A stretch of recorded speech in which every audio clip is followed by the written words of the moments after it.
வணக்கம். ஒரு இனிய காலை பொழுதில் சந்திப்பதில் மகிழ்ச்சி. இன்னைக்கு காலையில் எங்கே இருக்கிறோன்னு பார்த்தீங்கன்னா, திருச்சியிலிருந்து ஸ்ரீரங்கத்துக்கு வந்துவிட்டோம். ஸ்ரீரங்கம் உங்களுக்கு தெரியாத இடமில்லை. அது ஸ்ரீரங்கத்துடைய முற்கால பெயர் வெள்ளி திருமுற்றம் திருவரங்கம். இன்று அது ஒரு ஸ்ரீரங்கமாக திகழ்கிறது. வாங்க பார்க்கலாம். தமிழ்நாட்டு கோபுரங்களில் மிகச்சிறப்பான ஒரு உயரமான கோபுரத்தை நோக்கி பயணிக்கிறோம். நீங்கள் பார்க்கலாம் அந்த மிக அழகான ஒரு சூழல். இதற்கிடையில் நாம் ஒரு செய்தியை பார்க்குறோம் பாருங்கள். இந்த ஸ்ரீரங்கம் கொள்ளிடமும் காவிரி நதியும் இடையில் அப்படியே ஒரு தீவு போன்ற இடத்துல இது அமைந்திருக்கு. உங்களில் பல பேருக்கு இந்த ஸ்ரீரங்கத்தை நன்றாக தெரிஞ்சிருக்கும். ஏன்னா இது உலக புகழ்பெற்ற ஒரு இடமா இருக்குது. திருப்பதிக்கு பிறகு இந்த ஸ்ரீரங்கத்தை நாடிதான் அனைத்து வைணவர்களும் வருவார்கள். அது அனைவரும் அறிந்த ஒரு செய்தி தான். பார்க்கலாம் எவ்வளவு ஒரு பிரம்மாண்டமான கோபுர தரிசனம் அவ்வளவு பெரிய தரிசனமாக அமைகிறது. வாங்க, காலையில் கடுமையான வெயிலாக தான் இருக்குது, இருந்தாலும் கோபுரம் பாருங்கள். இப்போ கோபுரத்தை நெருங்க எவ்வளவு ஒரு பிரம்மாண்டமான ஒரு நுழைவாயில்னு நீங்கள் புரிஞ்சுக்கலாம். பார்க்குறீங்க இல்லையா? இதில் ஒரு செய்தி. இது சுமார் 2000 ஆண்டுகள் பழமையான ஒரு கோயில் அமைப்பு தான். இருந்தாலும் இந்த கோபுரம் சுமார் ஒரு 50 ஆண்டுகள் 100 ஆண்டுகள் அப்படின்னு நீங்கள் நினச்சிருப்பீங்க. அப்படி கிடையாது. இது சமீபமாக 1987களில் தான் இந்த கோபுரம் கட்டி முடிக்கப்பட்டது.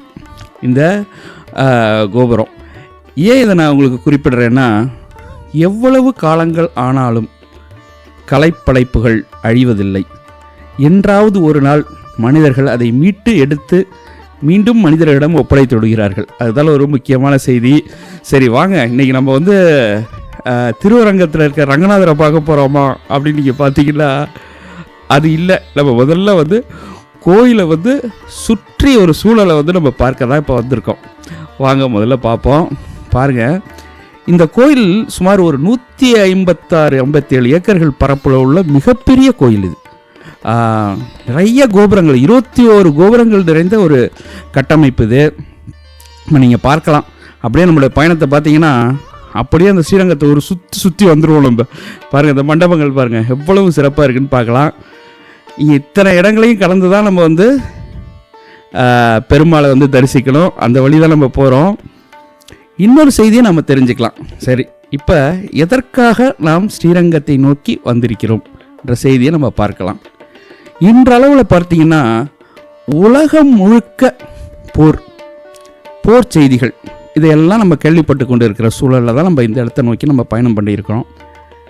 ஒரு நாடும் ஒரு நாட்டு மக்களும் அமைதியும் அன்பும் பெற வேண்டுமே ஆனால் மக்கள் அனைவரும் மிக சுதந்திரமாகவும் மகிழ்வாகவும் தெய்வ பக்தியுடனும் மிகுந்த அறிவுடனும் வாழ வேண்டும் என்பதுதான் ஒரு முக்கியமான கருத்து. அதை நம் நாட்டில் நீங்கள் மிக எளிமையாக பார்க்கலாம். இப்போ பாருங்கள், இந்த ஸ்ரீரங்கத்தில் பார்த்தீங்கன்னா அவ்வளவு மக்கள் நீங்கள் இப்போ பார்ப்பீங்க. அந்த காட்சியில் பாருங்கள், நம்ம பார்த்துக்கிட்டே போகிறோம். அனைவரும் அவ்வளவு ஒரு மகிழ்ச்சியாக தன்னுடைய சொந்த, அதாவது நம்ம பார்ப்போம் இல்லையா, நம்மளுடைய மிக நெருங்கிய தாத்தா வீட்டிற்கு போகிறோம், பாட்டி வீட்டிற்கு போகிறோம்னு சொல்லுவோம்ல, அதுபோல் இந்த பக்தர்கள் இந்த ரங்கநாதரை தரிசிக்கிறதுக்கு அவ்வளவு மகிழ்ச்சியோட அவ்வளவு ஒரு ஆனந்தத்தோடு வரதை நம்ம பார்க்க முடியுது. இப்போ நம்ம முதல்ல அப்படியே அந்த இதை சுற்றி பார்த்துருவோம் பாருங்கள். இப்போ முன்னுக்கு இருந்தது ஒரு கோபுரம், அடுத்த கோபுரம் பாருங்கள், வெள்ளை கோபுரம்னு சொல்லுவாங்க. அதை அனைத்து கோபுரங்களும் மிக சிறப்பாக இருக்கும். கோயிலுக்குள்ளார கோபுர தரிசனம்ன்ற கூட ஒரு நுழைவுச்சீட்டு இருக்குது. ஒரு 50 ரூபா கொடுத்தோன்னா ஒரு மண்டபத்து மேலே ஏறி நின்று எல்லா கோபுரங்களையும் பார்க்கலாம். அது மாதிரி ஒரு நுழைவுச்சீட்டு கூட இருக்குது. நீங்கள் உள்ளே செல்லும்போது அதை வாங்கி அதை பார்க்கலாம். நீங்கள் வந்தீங்கன்னா பார்க்குறீங்க இல்லையா? இப்போ நம்ம அப்படியே பயணம் பண்ணிக்கிட்டே போகிறோம். இப்போ பாருங்கள், இது வெள்ளை கோபுரம். இந்த கோபுரங்கள் எல்லாமே பார்த்தீங்கன்னா 2000 ஆண்டுகள் பழமையான கோயிலாக இது இருந்தாலும் இதில் பல காலங்களில் பல அழிவுகள் ஏற்பட்டிருக்கு. அந்த அழிவுகளெல்லாம் பிற்கால மன்னர்களும் மற்ற ஞானிகளும் மற்ற ஆழ்வார்களும் எல்லாம் அதை திருப்பணியாக அப்படியே செய்து மீண்டும் மீட்டெடுத்து இன்றளவும் அந்த அழகையும் அந்த அமைப்பையும் ஒரு சேர காத்து நின்றுருக்காங்க. அதை நம்ம பார்க்கலாம். இப்போ நம்ம ஏன் அதை சுற்றி வரோம் அப்படின்னு பார்த்தீங்கன்னா, எவ்வளவு பெரிய கட்டமைப்புன்னு உங்களுக்கு புரியணுன்றதுனால இந்த ஒரு சுற்றுப்பாதை பயணம்.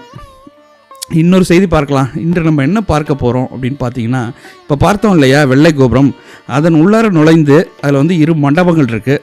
அதை மட்டும்தான் நம்ம பார்க்க போகிறோம். இப்போ மற்ற ஒரு காணொலியில் மற்ற செய்திகளை நம்ம பார்க்கலாம். இப்போ நீங்கள் பார்க்குறீங்க, பல அப்படியே சுற்றியுள்ள நுழைவாயில்களை அப்படியே தொடர்ந்து சுற்றி பார்த்துக்கிட்டே வரோம் பாருங்கள். ஒவ்வொரு பகுதியிலும் இருக்கிற கோபுரங்களும் அவ்வளவு சிறப்பாக இருக்கும். இதை உலகம் முழுக்க இருக்கிற மக்கள் பார்த்து ரசிக்கக்கூடிய ஒரு கோயில் தான் இது.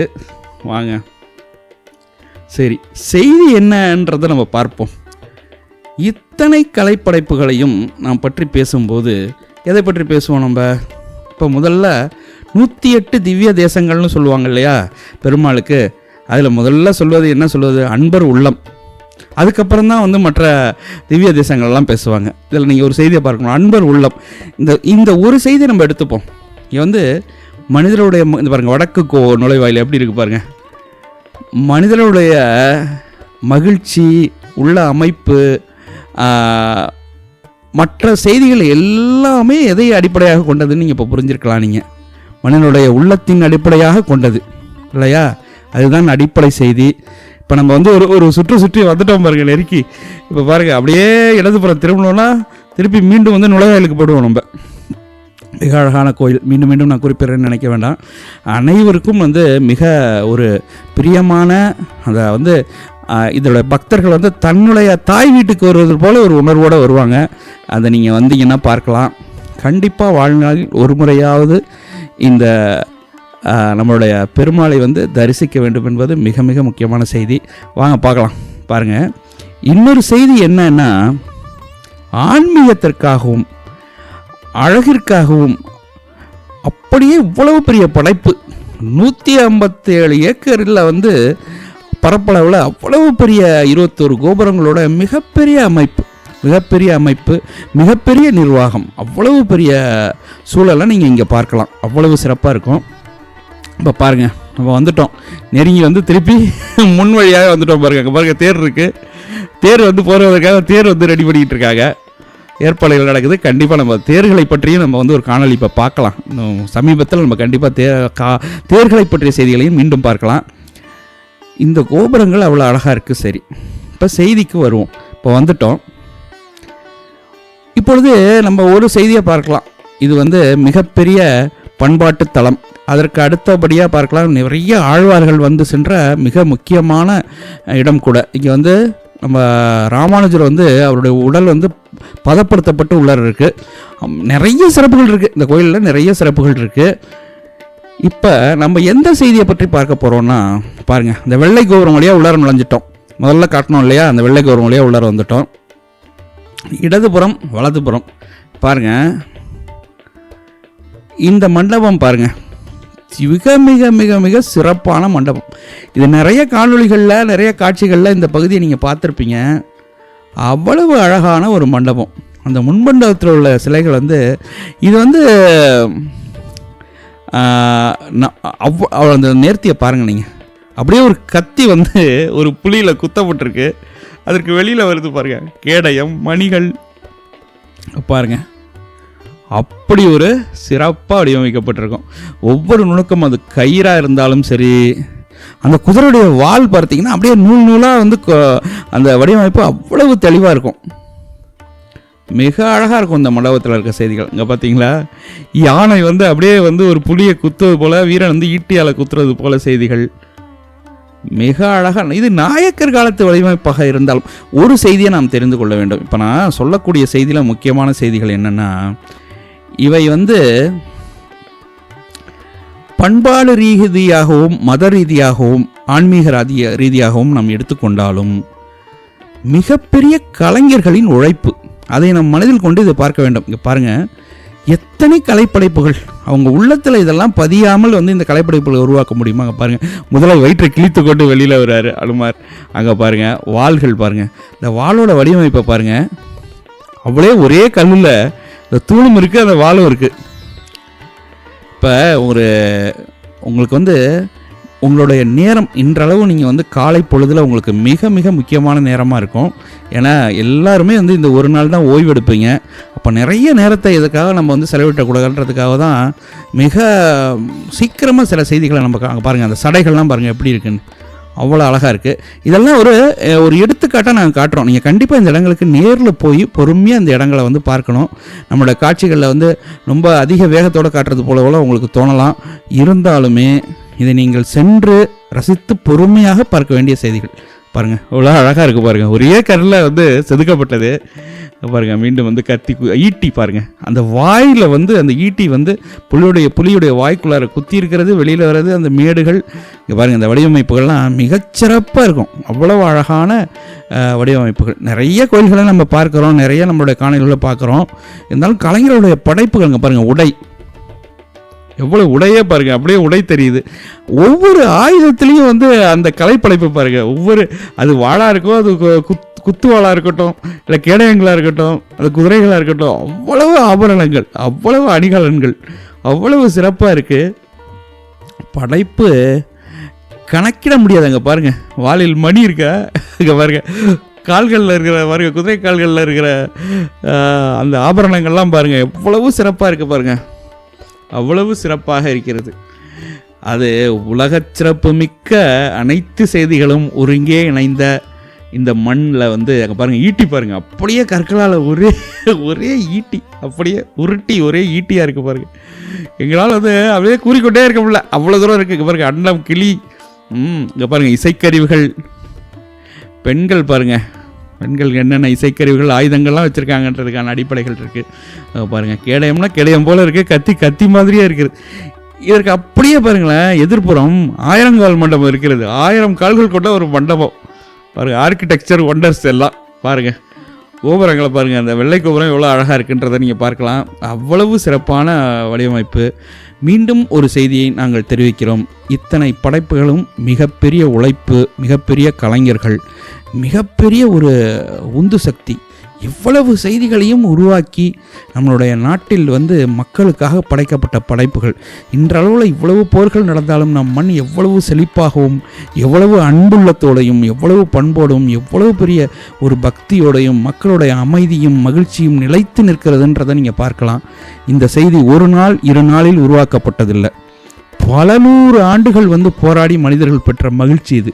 இன்றளவில் நீங்கள் பார்க்குறீங்க, ஒரு செய்தியை உருவாக்குவது என்பது மிக மிக கடினம், அதை அழிப்பது என்பது மிக மிக எளிமையான செய்தியாக அமைகிறது. அதனால் என்றுமே நம்ம வந்து அழிவை முதன்மையாக கொள்ளவே கூடாது, இல்லையா? இந்த படைப்புகள்லாம் உருவாக்குறதுக்கு எவ்வளவு காலங்கள் ஆயிருக்கும், எவ்வளவு சிறப்புகள், எவ்வளவு. அங்கே பாருங்கள், அந்த 1000 கால் மண்டபத்தில் ஒரு யானை வாழை முறுக்கிட்டு இருக்குது, அந்த கதவு மூடப்பட்டிருக்கு. இன்னொரு முறை இந்த 1000 கால் மண்டபத்தை உங்களுக்கு நாங்கள் தெளிவாக காட்டுறோம். இப்போ நம்ம பார்த்த இந்த மண்டபத்தை பார்க்கலாம், நீங்கள் தொலைவில் இருந்து அவ்வளவு அழகாக இருக்கும். இது ஸ்ரீரங்கத்தின் ஒரு சிறிய பகுதி மட்டும்தான், அதை நீங்கள் மனதில் கொள்ள வேண்டும். மற்றவையெல்லாம் உங்களுக்கு லேசாக ஒரே புகைப்படத்தால் காட்டப்பட்டிருக்கு. தொடர்ந்து இந்த ஸ்ரீரங்கத்தில் இருக்கிற நிறைய காட்சிகளை பிறகு நாங்கள் பதிவிடுறோம். ஒரு பெரிய மகிழ்ச்சி, அதாவது உலகப்புகழ் பெற்ற அனைவரும் வந்து செல்லக்கூடிய, அதாவது வடக்கிலிருந்து தெற்கு, தெற்கிலிருந்து வடக்குன்னு சொல்லுவாங்க. அனைவருமே வடக்கிலிருந்து தெற்கை வந்து இதை பார்ப்பதற்கும், தெற்கிலிருந்து போகிறவங்க வந்து வடக்க இருக்கிற செய்திகளை பார்ப்பதற்கும் முயற்சிக்கக்கூடிய ஒரு சூழலாக இந்த கோயில் அமைஞ்சிருக்கும். சிறப்பான கோயில் இது, அழகு நிறைந்த கோயில், ஆன்மீகம் நிறைந்த கோயில். அவ்வளவு பெருமக்கள், ஆழ்வார்கள் அவர்கள்லாம் வந்து இருந்து வாழ்ந்த இடம் இது. ஒரு புண்ணிய பூமின்னு நம்ம எடுத்துக்கலாம். கண்டிப்பாக இந்த பகுதிகளுக்கு செல்லும் பொழுது பொறுமையோடையும் அமைதியோடையும் அனைத்தையும் நீங்கள் பார்வையிடணுன்றது எங்களுடைய வேண்டுகோள். இந்த காலகட்டத்தில் நமக்கு தேவை அழகும் அன்பும் பண்பும். எதிர்கால இளைஞர்களுக்கும் குழந்தைகளுக்கும் நாம் அளிக்க வேண்டிய மிகப்பெரிய பரிசு வன்முறையற்ற அமைதியான சிறப்பான பண்பான அழகான உலகத்தைத்தான். அதுதான் இந்த சொர்க்கம் ஸ்ரீரங்கம். நன்றி, வணக்கம், மீண்டும் சந்திப்போம்.